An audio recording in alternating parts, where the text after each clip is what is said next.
Good morning students. આજે ફરી એકવાર તમારું બધાનું હિન્દીના ઓનલાઈન લેક્ચરમાં સ્વાગત છે. તમે બધા ઓનલાઈન લેક્ચર સાંભળીને કંટાળી ગયા હશો. બધાને હવે સ્કૂલે આવવાનું મન હશે. ઘણા એવા પણ હશે કે જેને એમ થતું હશે સારું છે, સ્કૂલ બંધ છે, ઘરે મોજ છે. પણ મોજ નથી કરવાની. અત્યારે તમારી બધાની ઉંમર ભણવાની છે, આગળ વધવાની છે. 9મું અને 10મું બંને એવા વર્ષ છે કે જેમાં મહેનત કરી લ્યો તો આગળ ડિગ્રી મેળવવા માટે ઘણું જ ઉપયોગી બનશે.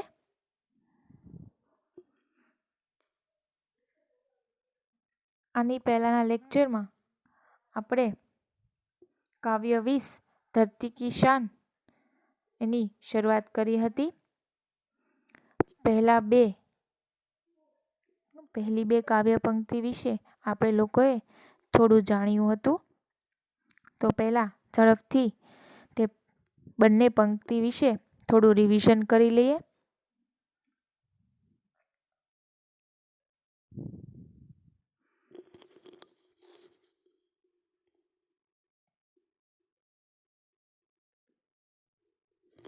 કોઈ મને કહેશે काव्यना लेखकનું नाम શું છે? धरती की शान काव्य के लेखक का नाम क्या है? काव्य के लेखक का नाम है पंडित भरत व्यास. તમારે લોકોએ 9મામાં તો કાવ્ય પરિચય વિશે બહુ જાણવાનું નથી હોતું, પણ ધોરણ 10માં ગુજરાતી વિષયમાં તમને બધાને કાવ્ય હોય કે પાઠ હોય, પરંતુ તેના લેખકનું નામ યાદ હોવું જોઈએ. કયા પ્રકારનું કાવ્ય છે, કયા પ્રકારનો પાઠ છે, એ બધું તમને વ્યાકરણમાં પૂછાશે. તો અત્યારથી જ તમે લોકો એવી ટેવ પાડો કે કાવ્યના લેખકનું નામ શું છે એ યાદ રહે, તો આગળ જતાં તમને એની ટેવ પડી જશે. ઘણીવાર આપણને પણ પાઠમાં લેખકનું નામ લખાયેલું હોય તો આપણે પણ પૂછાય છે કે લેખક કે તેની પત્નીનું નામ શું હતું, લેખકનું નામ શું હતું. તો તમે લોકો લેખકનું નામ યાદ રાખશો તો તમને એ જવાબ આપવામાં મુશ્કેલી નહીં પડે. આપણે કાવ્ય તરફ આગળ વધીએ.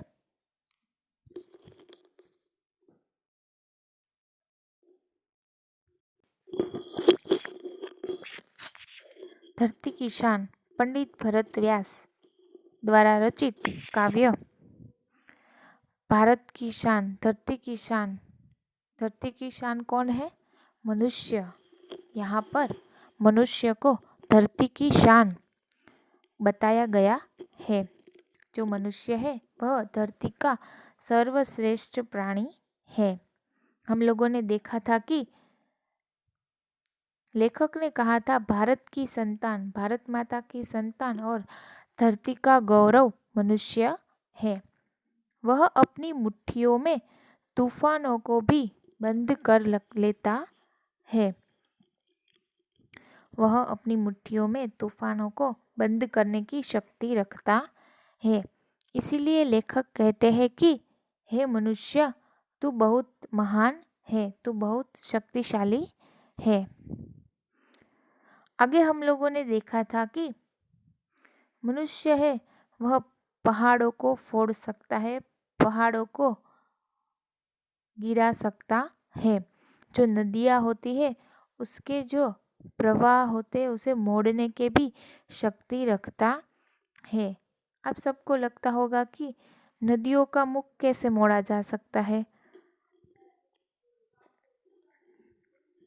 तो जब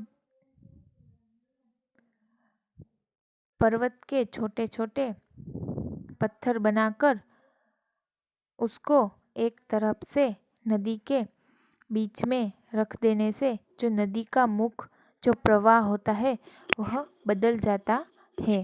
पानी है वह अपने आप दूसरी जगह ढूंढ लेता है। इसीलिए लेखक कहते हैं कि नदियों का प्रवाह भी मोड़ने की शक्ति मनुष्य में होती है। मनुष्य अगर चाहे तो वह मामूली सी समझी जाने वाली जो मिट्टी होती है, उस मिट्टी से भी अमृत निकाल सकता है। तू धरती को आकाश से भी जोड़ सकता है। यानी कि मनुष्य कई ऐसे काम करते हैं जो धरती आकाश को जोड़े रखते हैं। मनुष्य के पास अमर रहने का वरदान है, क्योंकि उसकी जो आत्मा है उसमें स्वयं भगवान रहते हैं। हमने देखा था कि हमारे जो आत्मा है, जो जीव है, उसमें स्वयं भगवान रहते हैं। इसीलिए उस आत्मा को अमर रहने का वरदान मिला है। जो शरीर है वह प्राण त्यागता है, लेकिन वह प्राण, वह आत्मा है, वह अमर रहती है। इसीलिए मनुष्य को मरने का भय नहीं होना चाहिए। आगे हमने देखा था, नयनों में ज्वाल, तेरी गति में भूचाल, तेरी छाती में छिपा महाकाल है। मनुष्य होता है, उसकी जो नेत्र, जो नयन होते हैं, उसमें अलग ही ज्वाला, अलग ही लौ दिखाई देती है, जो उसके कार्य की गति में भूचाल लाती है, भूकंप लाती है। और उसकी छाती में यानी कि सीने में, मनुष्य के हृदय में स्वयं महाकाल छिपे रहते हैं। महाकाल यानी कि प्रभु शिव शंकर खुद उसके हृदय में रहते हैं। हमने पहले लेक्चर में इतनी ही काव्य पंक्तियाँ समझी थी। आगे की काव्य पंक्तियाँ आज समझेंगे। देखते हैं। पृथ्वी के लाल, तेरा हिमगिरी सा भाल। देखिए हिमगिरी, अब तो आप सभी को हिमगिरी का मतलब मालूम होना चाहिए। हमारे पाठ्य पुस्तक में कई काव्य पंक्तियाँ हैं जिसमें हिमालय पर्वत को हिमगिरी कहा गया है। हिम यानी कि बर्फ और गिरी यानी कि पर्वत, बर्फ से ढका हुआ पर्वत, हिमगिरी। ये जो शब्द है वह आपको शब्द समूह के लिए भी उपयोगी हो सकता है। हिमगिरी, बर्फ से ढका हुआ पर्वत, हिमगिरी। पृथ्वी के लाल, तेरा हिमगिरी सा भाल। पृथ्वी के लाल, लाल यानी कि पुत्र। हम अपने आप को भारत की संतान समझते हैं। पृथ्वी के पुत्र है। तेरा हिमगिरी सा भाल। भाल, भाल का मतलब है मस्तक, माथा, ललाट। भाल का मतलब यहाँ पर मस्तक होता है।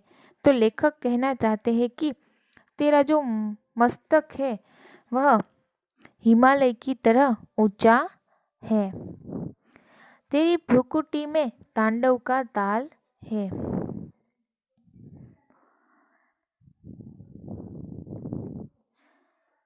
लेखक कहना चाहते हैं कि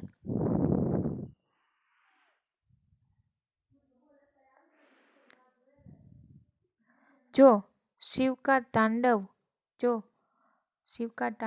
नृत्य होता है वह विनाश करने की शक्ति रखता है। तो तेरे पैरों में भगवान शिव के तांडव जैसी ताल है। यानी कि भगवान शिव का जो तांडव होता है वह विनाश करने की शक्ति रखता है। तो तेरी जो मोह है वह सबका विनाश करने की शक्ति रखता है। भ्रुकुटी यानी कि मोह। निज को तू जान, जरा शक्ति पहचान। तेरी वाणी में युग का आह्वान है।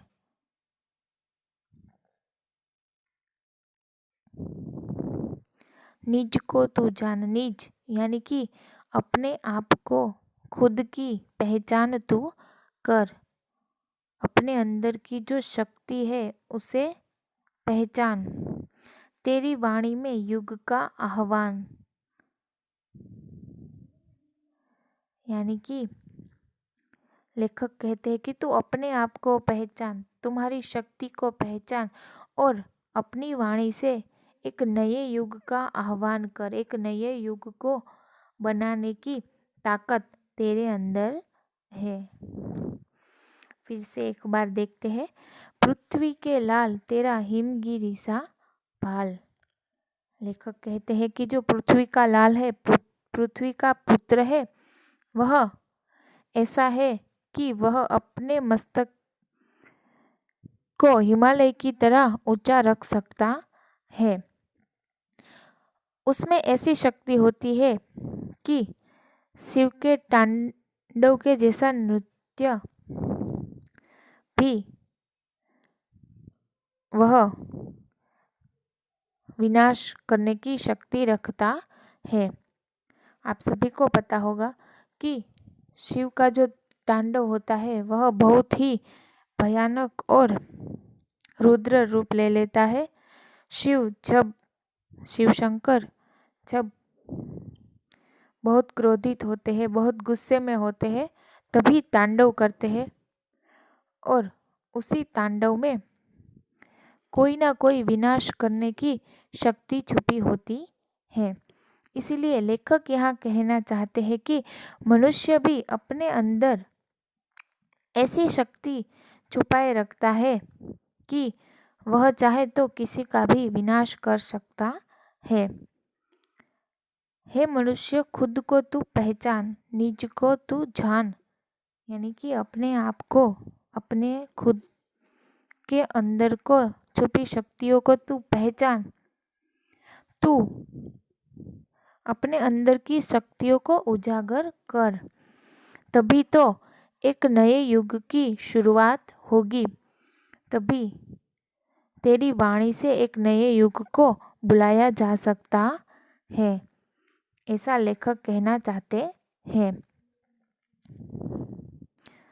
अपने अंदर की जो शक्तियाँ हैं, अगर हम उसे ही न पहचाने तो हम अपना काम अच्छी तरीके से नहीं कर सकते। इसीलिए लेखक कहते हैं कि कठिन से कठिन कार्य करने के लिए भी अपने अंदर की शक्तियों को पहचानना पड़ता है। अपने अंदर छुपे हुए लक्ष्य को पाने के लिए हमें खुद को जगाना पड़ता है।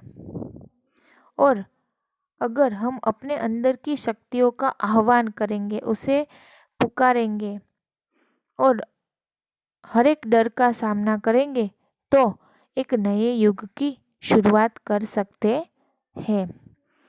आगे देखते हैं। धरती सा धीर तू है, अग्नि सा वीर। तू जो चाहे तो काल को भी थाम ले, पापों का प्रलय रुके, पशुता का शीश झुके।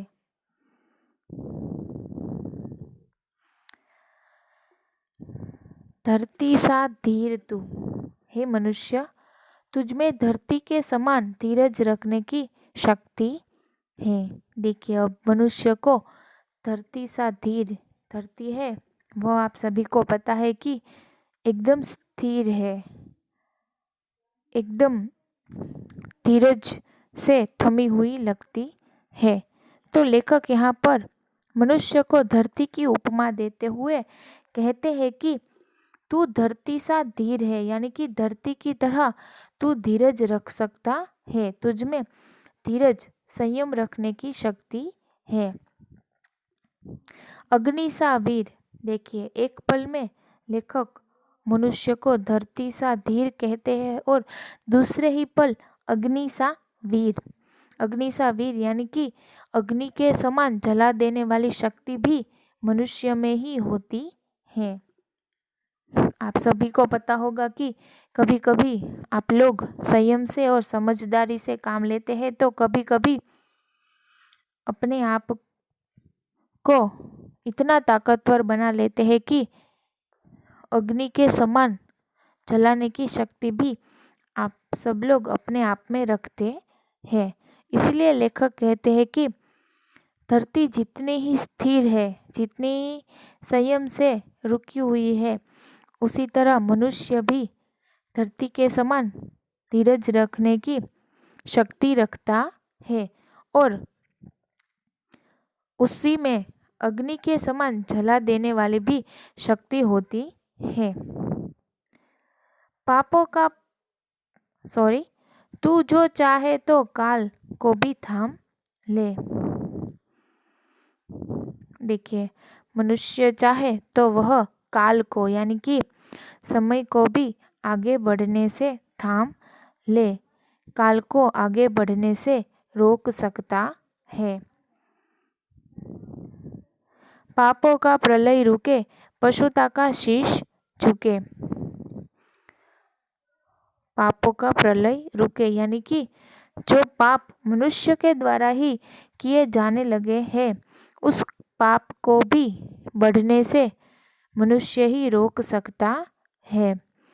हमारे देश में, भारतवर्ष में आजकल जो पाप बढ़ने लगे हैं, उसे रोकने की क्षमता भी मनुष्य के अंदर ही छिपी हुई होती है।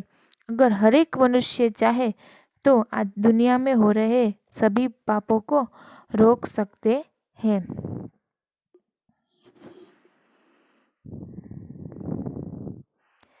पशुता का शीश झुके। पशुता का मतलब दुष्टता। जो दुष्ट कर्म करने वाले लोग होते हैं, उसका सिर झुका रहेगा। अगर हम लोग मिलकर जो पाप बढ़ रहे हैं उसे रोकने लगे तो जो दुष्टता है, जो गलत काम करने वाले लोग हैं, उसका सिर झुक जाएगा और उसके अंदर जो हिम्मत होती है वह टूट जाएगी। इसीलिए हमें पापों के प्रलय को रोकना होगा। तू जो अगर हिम्मत से काम ले, गुरु सा मतिमान, पवन सा तू गतिमान, तेरी नभ से भी ऊंची उड़ान है रे। अगर मनुष्य चाहे तो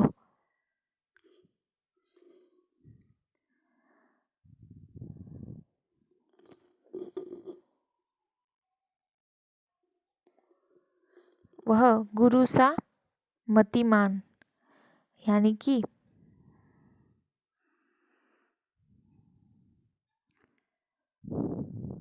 वह अपने आप को वक्त के समान गति में रखने वाला बना सकता है। अगर मनुष्य हिम्मत से काम ले तो वह गुरु सा मतिमान यानी कि बुद्धिमान, विचारवान जो गुरु होते हैं, जो बड़े बड़े ज्ञानी होते हैं, उनके जैसा बुद्धिशाली व्यक्ति बन सकता है। और पवन सातु गतिमान यानी कि पवन से वक्त के साथ चलने वाले, वक्त के समान गति रखने वाले व्यक्ति भी हमारे देश में मौजूद है। इसीलिए लेखक कहते हैं कि अगर तू अपनी हिम्मत से, अपने उच्च कोटि की बुद्धि से काम करे तो तू अपने गुरु के जैसा बुद्धिशाली बन सकता है। और पवन सातु गतिमान यानी कि वक्त के साथ चलने वाला, वक्त के समान गति रखने वाला तू एक सर्वश्रेष्ठ प्राणी इस धरती पर है। तेरी नभ से भी ऊंची उड़ान है रे। इसीलिए लेखक कहते हैं कि आकाश में जैसी चाहे वैसी उड़ान मनुष्य भर सकता है। आकाश में उड़ान भरना यानी कि अपने अंदर जो लक्ष्य है उसे पाना और उसे पूरा करना उसे आकाश में उड़ान भरी ऐसा कहा जा सकता है। इसीलिए लेखक कहते हैं कि जो मनुष्य है उसकी शक्तियों की कोई सीमा नहीं हो सकती है। अगर वह पापों को बढ़ने से रोके तो दुष्टता के सामने जीता जा सकता है और आकाश से भी ऊंची उड़ान भरी जा सकती है। इसीलिए लेखक ने धरती की शान हम सब मनुष्य को बताया है कि अगर सर्वश्रेष्ठ शान धरती की हो तो वह हम सब मनुष्य ही है। तो हम सभी को मिलकर पृथ्वी और धरती की रक्षा करनी होगी। इसी के साथ हमारा यह काव्य धरती की शान यहाँ पर समाप्त होता है। आई होप आप सभी को यह काव्य अच्छी तरीके से समझ में आ गया होगा। इसमें जो शब्द है वह भी इतने कठिन नहीं है, आप सभी को समझ में आ गए होंगे। आप सभी को होमवर्क में इस पाठ का स्वाध्याय और जो शब्दार्थ दिए गए हैं वो लिखने हैं।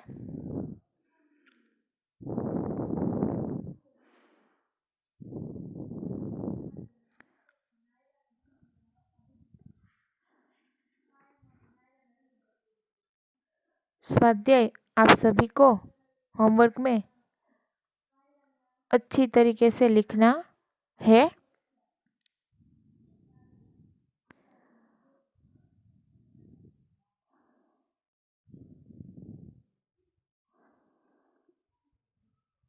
अगर आप सभी को स्वाध्याय लिखने में कोई भी तकलीफ हो तो आप सब लोग मुझसे पूछ सकते हैं।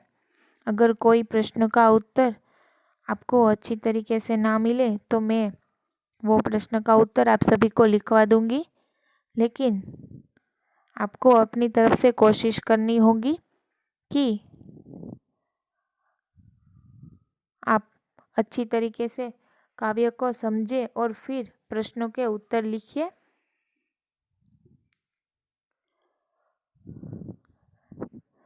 ये जो विकल्प है वह तो आपको काव्य पंक्ति में से ही मिल जाएंगे और काव्य पंक्तियाँ पूर्ण कीजिए वह भी आपको इस काव्य में से ही मिल जाएगी। समानार्थी और विलोम शब्द ये भी आपको शब्दार्थ में से मिल जाएंगे और कई शब्दों के अर्थ मैंने भी आप सभी को बताए हैं।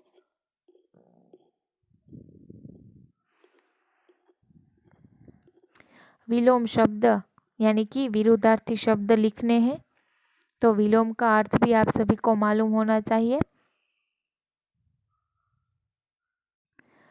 तीसरा प्रश्न है काव्य पंक्तियों का भाव स्पष्ट कीजिए। तो ये जो भाव है वह आप सभी को हिंदी में ही स्पष्ट करना है, उसका भाषांतर गुजराती में नहीं लिखना है।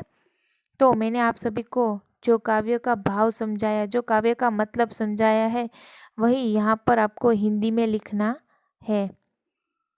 और पहले दो प्रश्न है वह प्रश्नों के उत्तर है। पहला प्रश्न एक वाक्य में है और दूसरा प्रश्न है वह सविस्तर में है, यानी कि 4 से 5 वाक्य में आप सभी को इसका सविस्तर उत्तर लिखना होगा। यह आज का आपका होमवर्क है। Thank you so much.